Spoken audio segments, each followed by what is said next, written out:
Hi, welcome to the F1 Time Portal, a Formula One history podcast started by two Formula One followers. I'm your host, Rosa. And I'm your Come On Feel the Noise host, Luigi.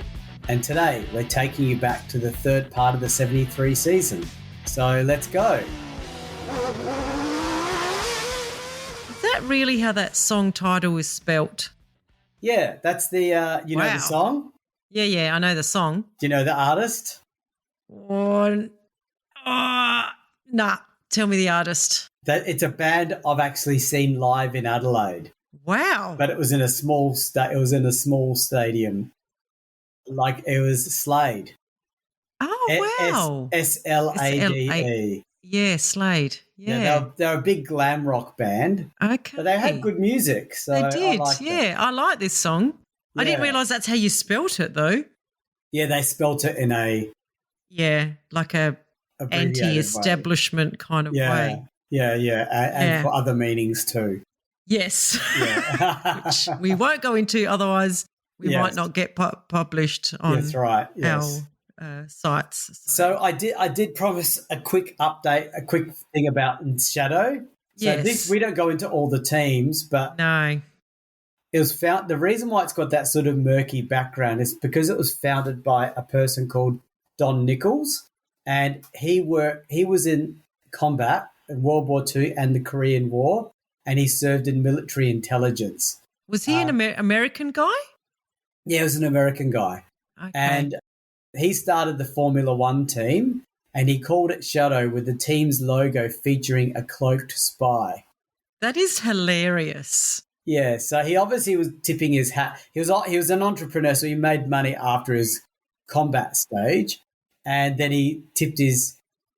He wore a cowboy hat a lot, apparently. He wore a cowboy hat, yes, and he obviously wanted to recognise his past. Yeah, so that's why when I say dubiousness, not dodgy. No, and the Shadow team does run for many years. So, yeah, okay. And this is their first season. So we didn't mention it in the opening, but it's their first season. Yeah. So there are a few things that they are at the centre of, some controversies. Yes. But we won't go into them until we get to them, obviously. Correct. But interesting past and interesting origins, I guess. And like I said, cool name. Like that is a cool name. Yeah, Shadow. and the cloak. Yes, spy. The cloak spy is there. That is so funny. That's so 70s as well. So kitsch. Like it's very kitsch. Yeah. Okay, so we're up to race 6 of 15, the Monaco Grand Prix. It's at Monte Carlo, as always, on the 3rd of June, 78 laps and warm and dry temperature.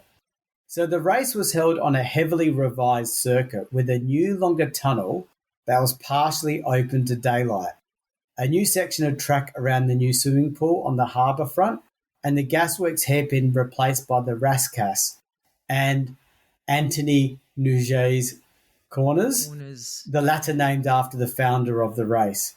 And the pits were also moved back to the start-finish straight on a wider pit lane. I don't know if this is what the track we have in 2025 I was just about to say that, and you know what? I didn't do a heavy research on that, but it sounds like more like the track that we know today. But was the tunnel partially open to daylight? I think there are. Is there sort of little slots, little sections on the Yeah, I think so. So all these changes not only made the circuit about 5 seconds slower, but it was also harder on brakes and transmissions, with all drivers needing to find their new braking points and get used to the new layout. And Stewart and Peterson were the first to get into the groove during practice, setting the fastest times. Fittipaldi, though, was not having a great time of it, with his Lotus breaking a gear lever, and then he had clutch troubles. So by the end of the 3 practice sessions, Stewart in the Tyrrell was on pole, only 0.2 of a second ahead of Peterson in the Lotus, and Holm in the McLaren third. Wow, that McLaren is doing so well. I know, I think it's also Holm, but I reckon it's more the car really. But anyway, Servet's Tyrrell was in 4th and Fittipaldi in the Lotus 5th. Niki Lauda, 6th. In that BRM. On sunny race day, Severt repeated Beltoise's amazing start from the previous year. Remember that was that rainy race? Yes. And he went from the previous season, those wet conditions, and he took the lead from fourth place. That's exactly what Beltoise did. That is uncanny. Yeah. So apparently, Louis, a fun fact for you here, Beltoise was Severt's brother-in-law. So that would have been a fun conversation around the dinner table about who started better. I reckon Beltoise would say he was better. Yeah, because Severt punctured a front tyre against the curb on the first lap and had to crawl back to the pits. So therefore, Beltoise would say, at least I went on to win the race. Yeah, and didn't have an error. Yeah, and also Beltoise did it in like atrocious wet weather conditions. Yeah. I think that, puts him ahead. So Peterson was now in the lead, followed by Regazzoni, who started in 8th. Pretty good for Monaco. Stewart was next in 3rd, then Fittipaldi, Lauda, Ickx and Holm. So Holm. What happened to Holm? He was second. Yeah. Jeepers.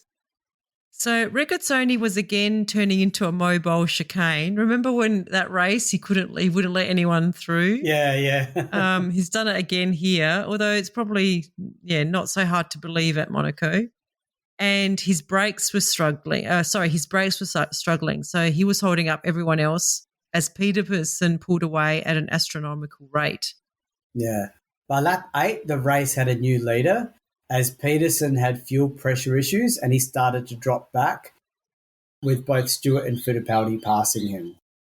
Next lap. Again, Peterson issues. I know. Yeah, this guy was fast, but he's not being supported by his Lotus at the moment. Next lap, Lauda, Ickx and Wilson Fittipaldi in the Brabham also got past Peterson's struggling Lotus. Do you think we're going to see the two brothers on the podium together, Louis? No comment. Okay.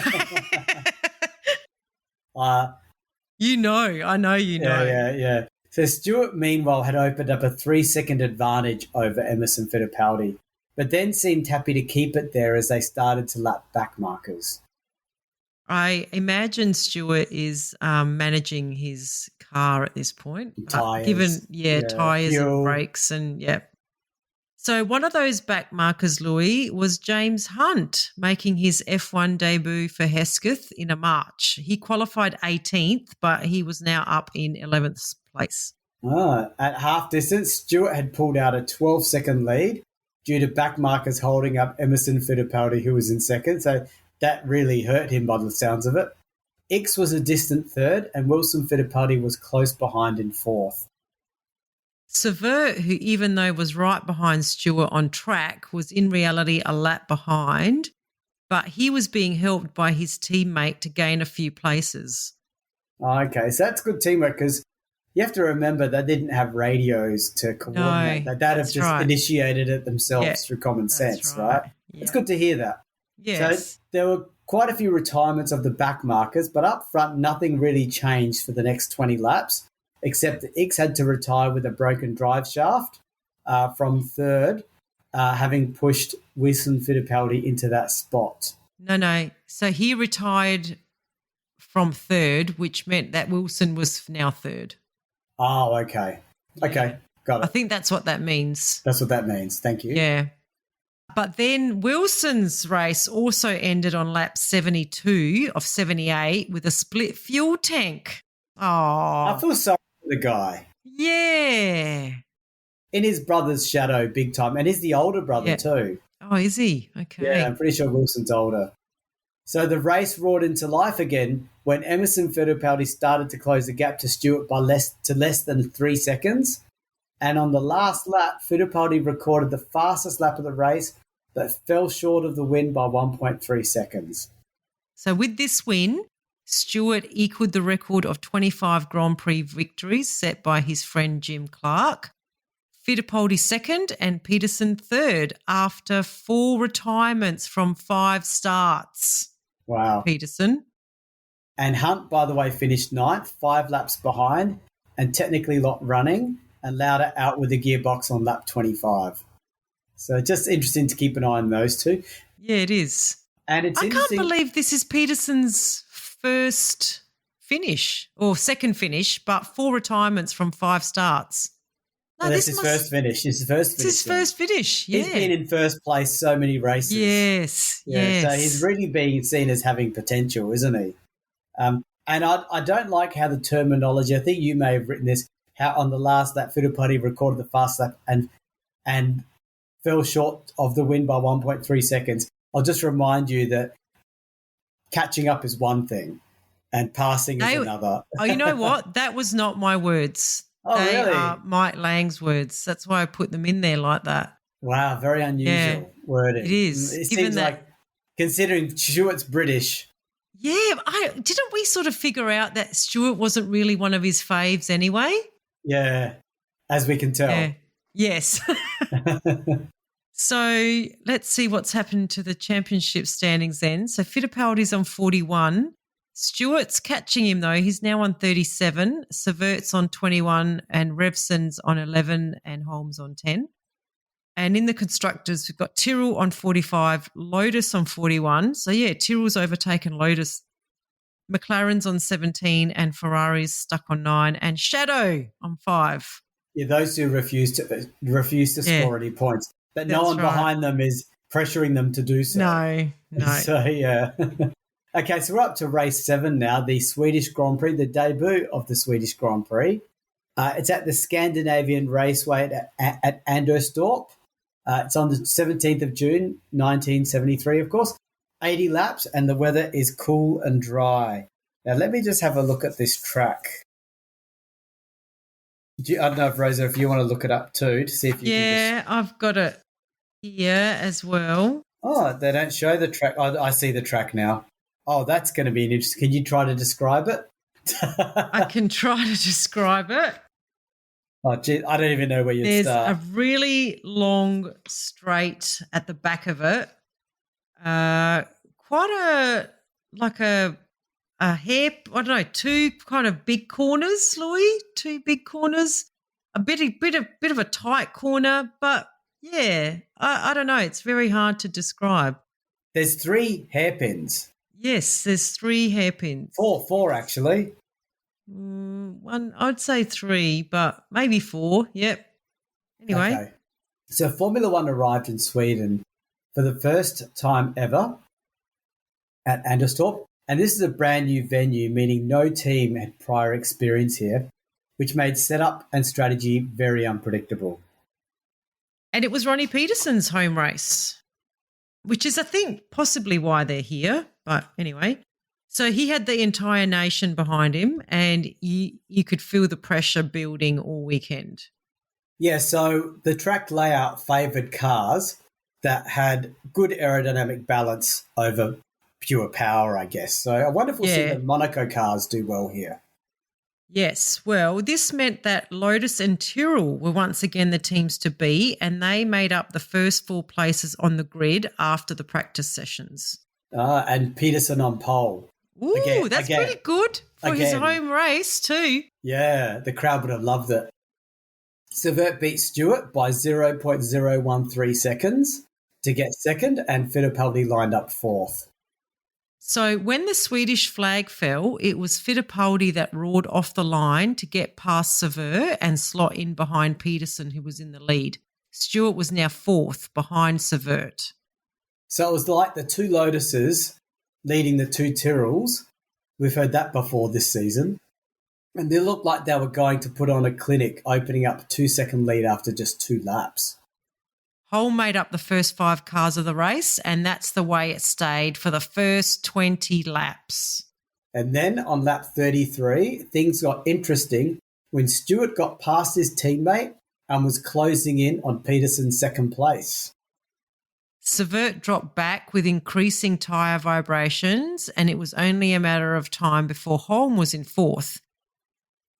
He then had some sand granules find their way into his throttle, which dropped him to 5th.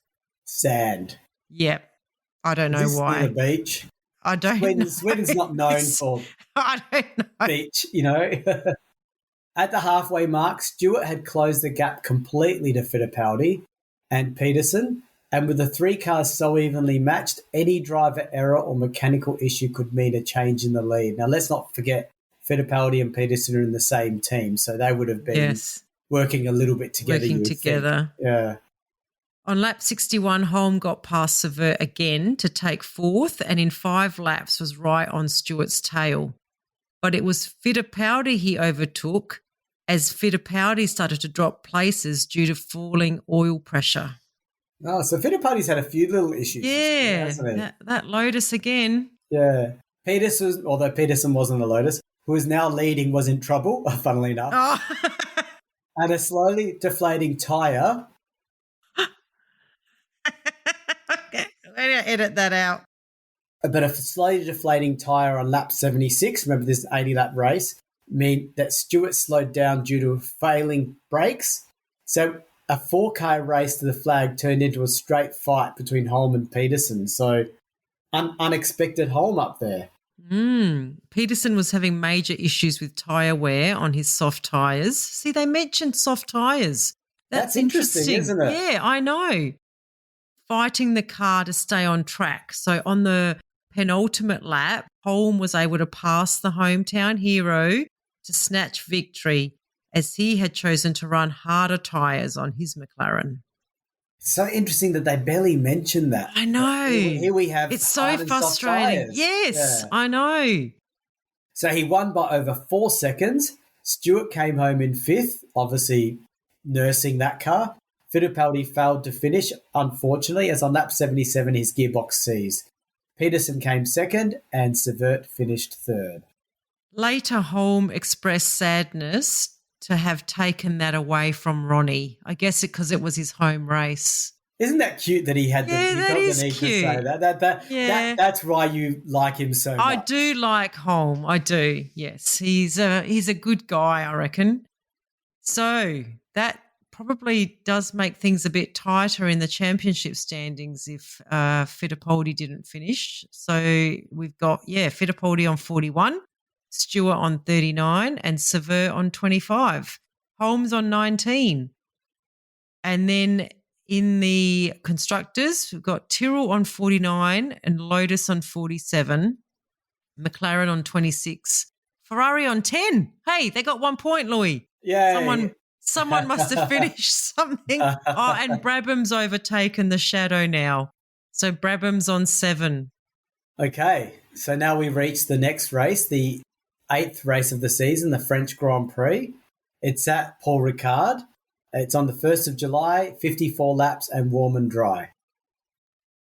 So here we're back at the modern circuit of Paul Ricard with air conditioning. That's right. A very long and fast straight that caused many teams to push their aerofoils back by a foot so as to not lose traction and gain maximum speed. Interesting. So during first practice, it was Stewart who set the fastest time and no one could get anywhere near it in the following sessions, not even Stewart himself, which gave some credibility to the feelings of quite a few teams that the timekeepers had made an error of a full second on Stewart's lap.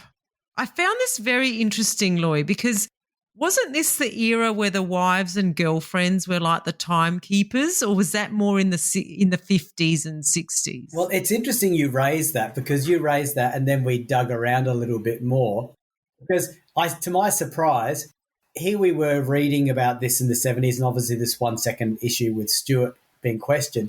And I thought, when does timing officially become official? Funnily enough, in 73. And there's a company that still exists today called Longines, and they introduced a fully electronic system for F1 races. But prior to that, it doesn't say exactly which race, but prior to that, they relied on manual timekeeping by highly skilled and, yes, often female timekeepers.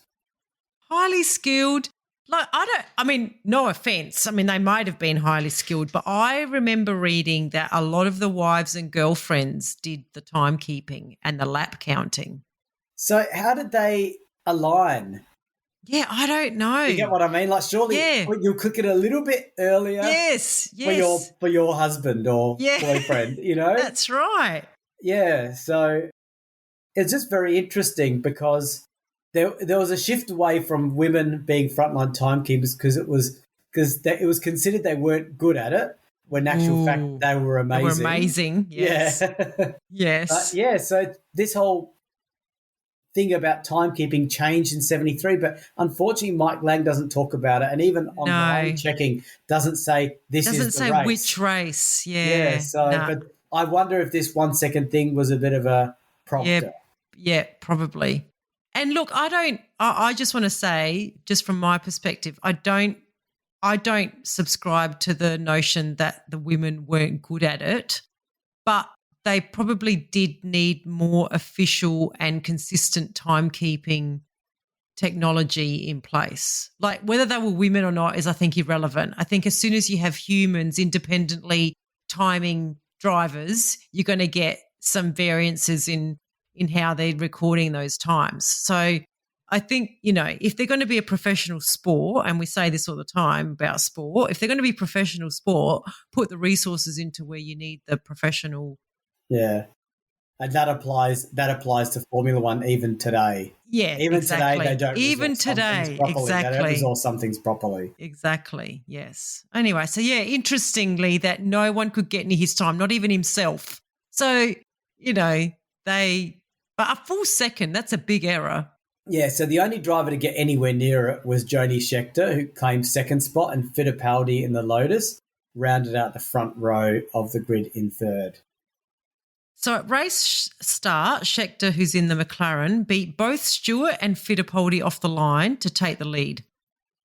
Peterson in his Lotus from fourth also got off to a great start to slot into second, while Fittipaldi had a bad start to fall back to fifth behind Stewart and Holm. And Savert was sixth from fourth, just ahead of Reutemann in the Brabham, and then X. So Savert dropped 2 places. That's interesting. Yeah, he's having a great season though, but this was obviously not what he'll talk about. You know who just going on a bit of a tangent here. You know who I think every time I read about his race starts, Peterson. Peterson has really, really good race starts. Yeah, he and does. I kind of put him into the Clark category of starts, because Clark always had amazing starts as well. Yeah. Oh wow, interesting. So yeah, I'm gonna say Peterson's in that category with his starts. Yeah. Okay. So yeah, that order of what did we say? Stewart. So Scheckter, Stewart, Fittipaldi, Peterson, Savert, and Reutemann. Sorry, Holm, Savert, and Reutemann. That would stay for 16 laps until lap 17, when Holm pitted with a chunking rear tyre. I'm guessing I don't know what chunking means, but I'm guessing it was just starting to like bubble and split perhaps. Yeah, chunks of the tyre dropping off. Yeah. So he only rejoined in 19th place. So knowing that, he's probably going to come third. Yeah. Knowing Holm. Yeah. Knowing Holm and the McLaren. Yeah. So Stewart then stopped with a similar problem and rejoined in 13th before being lapped. So obviously this chunking tyre was not just limited to the McLaren. No, and he was lapped. My gosh, I don't hear that often on Stewart. So Peterson waved teammate Fittipaldi through to see if he could catch Scheckter in the McLaren, but not even the reigning world champion could make an impression on his lead. This is only Scheckter's third F1 race, remember, as he was only like an occasional third driver for McLaren in 1973. And he's really making a name for himself, isn't he? Yeah. On lap 41 of 54, the leaders were now encountering some backmarkers, and Fittipaldi thought his chance had come to snatch the lead, and he went down the inside of Schecter's McLaren expecting to be able to get through. Uh-oh. He probably thought, I'm defending champion. Yeah. Who is this new dude? You're only 3 races in. But Scheckter thought otherwise, and he shut the door, Louis. They made heavy contact, forcing Fittipaldi's retirement from the race. Scheckter continued on despite becoming airborne but he did have to retire a few laps later after discovering that he had damaged his suspension when he landed. Yes. So this is where we get the flavour of Formula One. So Fittipaldi ran to the McLaren pits. This is obviously when he's back on his feet. Out of the car. Eventually resulting in fierce words between two drivers. Scheckter claimed years later that Fittipaldi had called him a young hooligan for his role in the incident. Wow, them fighting words. Isn't that gentle? Isn't that so gentle? A young hooligan. That is so funny. I mean, I don't even want to know what the words are for 2025. Yeah, exactly. Well, let's say you've got Verstappen leading a race and there's a driver on his third race and the young driver shuts the door aggressively. I think Verstappen's going to be using words that don't include lovely. No, that's right. Yeah. And look, this is interesting, and we'll go through Scheckter. I mean, Scheckter does have a few cameos in this season, but, you know, this sort of is the beginning of some of that, not controversy, but some of the stigma that follows his career, Scheckter, interestingly. So anyway, we'll follow that with interest. So with only 12 laps remaining, the race was as good as over, with Peterson left with a lead of over 30 seconds from Sever and Reutemann. So X was fourth in his Ferrari. I think we have even mentioned Ferrari in this race. No. But of course it was handling badly. And Stewart was catching him and forcing, Stewart was catching him hand over fist, which forced X to push harder. So both X and Stewart were catching Reutemann in third, and Stewart found a way past the sick Ferrari of X, but Reutemann held on to finish 0.45 seconds ahead of Stewart. So, yeah, Peterson first, Severt second, Reutemann third, and Stewart fourth. So this is Peterson's, seems like weird to say this, it's his first F1 victory. Wow. Yeah. That is weird to say. I know, because I feel like he's won a few He's been around for a while now. Yeah, but it took this long. But look at the people he's up against. Fittipaldi, Stewart, Rindt. Was Rindt around? Was Peterson? I think he did start with Rindt. Yeah, did 70? he? I think so. I know. Emerson was with Rindt. Anyway, he's been around a while. This seems a surprise. And a great result for Hunt to finish sixth and scoring Hesketh's first championship points. So we've seen Lauda get his first points a few races ago, and Hunt getting his first points now. Yeah. Well, those two have a very big rivalry, don't they? So that'll be interesting. So, yes, after race 8, we have a new championship leader. It is Jackie Stewart on 42 points. Fittipaldi's on 41. And Sever is on 31. Peterson's on 19, together with Holm. And on the constructors, we've got the Lotus in the lead. So wasn't Tyrrell in the lead before? Yeah. So they're on 50. The drivers are switching. Yeah. Interestingly, the drivers are in opposite to the constructors, because we've got Lotus in the lead here on 52, Tyrrell on 51, and McLaren on 26, and Ferrari on 12. Yeah. Okay. So up to race 9, the British Grand Prix is race 9 of 15 at Silverstone, July 14, 67 laps and cool and dry. So welcome to the Silverstone and John Player Grand Prix. So we're not restricted by cigarette advertising. We can just say it. We can say that, yeah. So are they allowed to advertise with us on this podcast? Oh, absolutely. I don't know if they're legally allowed to. Oh, actually, no, I don't think they are. We don't see any ads about cigarettes anywhere anymore, do we? No, but we can name them from history. Yes, we can name them from history. Yeah, so once again, they've badged the Grand Prix to the John Player thing. So after losing to Ronnie Peterson in France, Stewart was still trailing Fittipaldi by 2. No, that's not right, Rosa.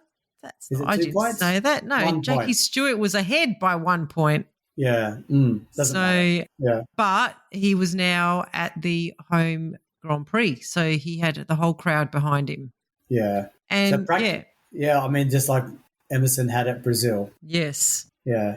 So practice was mixed with a lot of trams.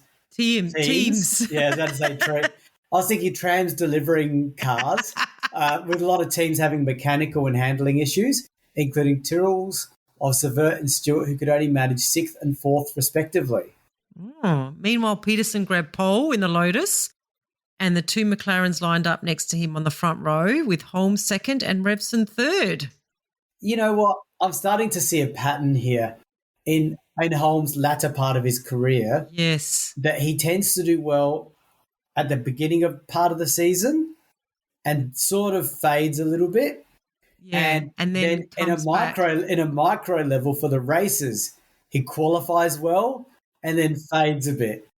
Yes, it's true. But I don't know about you, Louis, given that Revson made third, I mean, it shows that car's pretty good. Yeah. Yeah. I didn't want to be rude to Revson. Yeah, but Revson's younger too, though. Yeah, that's true. Yeah. Anyway.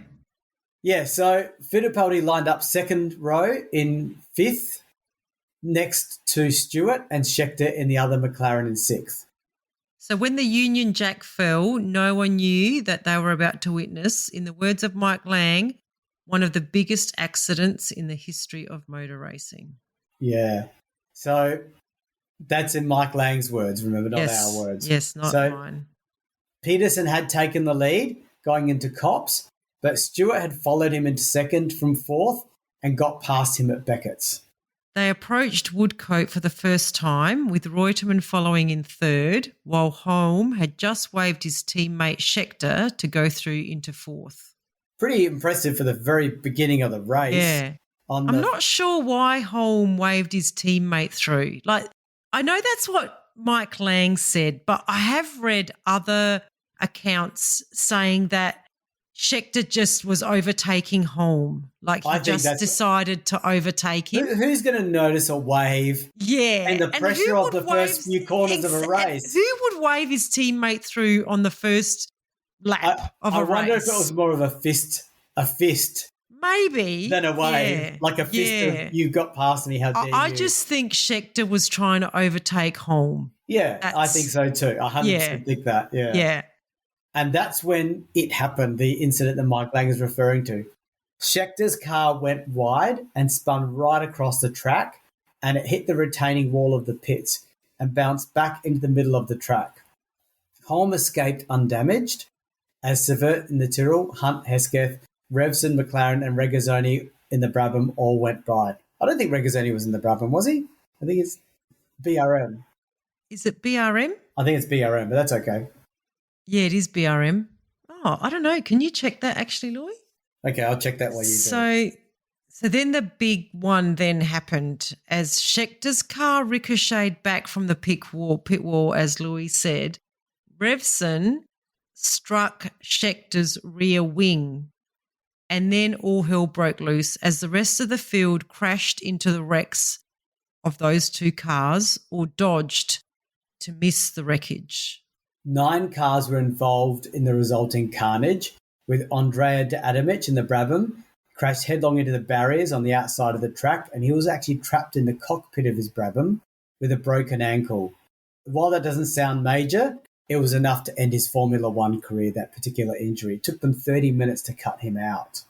Yeah, the race organisers acted instantly and the race was red flagged, indicating without argument or discussion that the race was stopped and would be started again later. I loved that wording, without argument or discussion. Yes, discussion. That's what they need to use today. Yes. In today's Formula One. Like the stewards or the race directors need to say, without argument or discussion, bullet point, bullet point, bullet point. Yeah, that's right. You know, it's like parents talking to their kids. Yeah. So we actually looked this one up on YouTube. I watched this. It's on you. It's a bit grainy, but you can see exactly what happened. And yeah, it's just, it happened so fast. I don't know that they instantly red flagged it. No, they took a long time. I thought there were still cars racing around all of the carnage for quite a few laps before they red flagged it. But anyway. Before they realised they had to cut Adamic out and whatnot. Yes. The commentator on the video of 73 was saying long time coming, and the cars were sprinting around. It was quite dangerous. Yeah, I Really know. dangerous. I know. Yeah, so those ahead of the accident were still racing until they ended the lap. And when it all came to a rapid stop at the scene of the crash, it took ages for them to clear all the debris and the stuff on the track. Because look at remember the punctures races we had before? So before we talk about the race continuing, what did you think of the incident, Rosa? Look, I thought it was just a bit innocuous. Like we'll read a little bit later because the drivers, so they stopped the race. It took them an hour to clear away all the wrecked cars and the debris. The drivers then lined up in their original places for the second start, except for, of course, De Adamich and Scheckter. I think Schecter's car was beyond repair. All the other cars were okay. So a lot of drivers wanted Scheckter banned from the sport for causing the accident. But McLaren instead decided to put him on the sidelines for a few races until the dust died down. But like when you watch it, I don't think Scheckter did anything wrong. He tries to overtake Holm, and I think his back wheel goes onto the grass. Yeah, that's it. And he loses the back of the car a little bit, and he kind of then, plows into the pit wall and bounces back. So, look, I don't know that he deserved all the heat that he got. Really, it's because he was a young gun. He was newcomer to the sport. He was not showing a great deal of respect to any of the other drivers. Like, for example, he was battling with the defending champion and took him out in the last race. Yes, I wouldn't say took him out. He defended aggressively. Yeah. And I don't think the drivers liked that. They didn't like this upstart doing all these big moves, and probably they knew he'd passed his teammate. Holm. Yes. How dare he? How dare he? And Holm defending, he's a past champion. Yeah, I don't know. Like when you watch it, it's not that bad. It's not like he did It's like anything. an incident you see every race. Exactly. And they had grass. They had grass on the side of the track. So we know what happens when the Formula One car goes on grass with one wheel. They're in trouble. They're in trouble. I mean, this is the era of calling someone a young hooligan. Is considered crossing the line. You know what I mean? Yeah, anyway, I don't know. So to the second start, and Peterson again roared away into the lead. But Lauda in the BRM, who now had Schecter's empty spot in front of him, had a fantastic start from the fourth row, and he was now up to second place at the Copse corner. Yeah, it's really interesting to talk about Lauda like this because, so Lauda got ahead of Stewart, Fittipaldi on the two front row McLarens of Revson and Holm. And that's the Lauda we will come to know and love as time goes on. So this time they all got past Woodcote without incident, Woodcote. Peterson leading Lauda in second and Stewart third. Yeah, and as was almost expected, Stewart overtook Lauda on lap 2 by going under braking for Stove, and 5 laps later the same move on Peterson. But just as he was alongside the Lotus of Peterson, Stewart had trouble selecting fourth gear, and before he could do anything about it, he was spinning into the infield. I wonder how Mike Lang knew he couldn't select fourth gear. I reckon he might have spoken to Stewart afterwards about that. But anyway, it's just interesting. Like, you can't really tell that from just watching the race. So apparently in the infield, there was a crop of corn growing there, Luigi. Of course, as is normally the case. Yeah. He disappeared into the corn crops and he emerged on the other side with a radiator full of weeds and corn, and he rejoined in 13th place, but only for 3 laps before he had to pit and get it all cleaned out. And I think it's a bit disrespectful to weeds. Yeah. Because weeds are living plants too. That's right. And crop corn, yeah. So Stewart rejoined in last place and over a lap behind the leaders, but just behind Hunt, who was in 5th place. Right. So that's interesting. So meanwhile, Lauda had slipped to 6th place and Peterson had a lead of 5 seconds from teammate Fittipaldi, who was under pressure from the McLarens of Revson and Holm. Yeah, so by lap 20, Peterson's car was oversteering and Fittipaldi was now right on his tail with Revson behind him. At half distance, Peterson had no more than 2-second lead And then the rain started. And at that exact moment, Fittipaldi found himself with no drive and pulled off the track. I mean, he was going to be waved through regardless, surely. I don't know. Fittipaldi, yeah, for sure. So Peterson was now left to fend off Revson all alone. But 2 laps later, on lap 30, Revson went by into the lead. Wow. By lap 50. That McLaren. Yes. By lap 50, Revson had a lead of 5 seconds over Peterson with Hunt and Holm locked in. Oh, sorry. So Peterson, Hunt and Holm were locked in a battle for second place. Oh, so yeah, Revson had just pulled away and Hunt. Yeah. And this is his home race, remember? Yes. So on lap 56, Holm made a successful bid for third on Hunt, who had a blistering left front tyre. Peterson was able to hold on to second by 0.4 seconds from a rampaging Holm. Can't imagine that. Who came in third, and Hunt hung on for fourth. So Revson had won his first GP by 2.8 seconds. So is that our first win of the season in a row? Yeah. Peterson won the last one and Revson wins this one. So look at them sharing the trophies around. Yeah, exciting season. So first 2 places don't change. Jackie Stewart on 42. What happened to Stewart on this one? Oh, what happened? Did we talk about him? Yeah, we did. He was up there. That's right. He overtook Lauda, but he couldn't select fourth gear. Oh, that's right, the corn. That's right. Yeah, that's How could we forget about the corn? Yeah. The weeds. the weeds and the corn. Yeah. So he was a lap behind. So yeah, Stewart on 42, Fittipaldi on 41, Severt on 33 and Peterson on 25. Holm is on 23. And in the constructors, Lotus on 58. And Tyrrell on 53. McLaren's on 35 with Brabham and Ferrari on 12. Okay. And Stewart came 10th. He obviously kept going just in case, you never know. Yeah, okay. Shall we do one more, Louis? What do you reckon? No, I think that's it for this one, Rosa. All right. Are you sure? I'm sure. Okay. Yeah. All right. Sorry, folks. You're going to have to come back for part 4 for the next one. Okay, bye. Bye.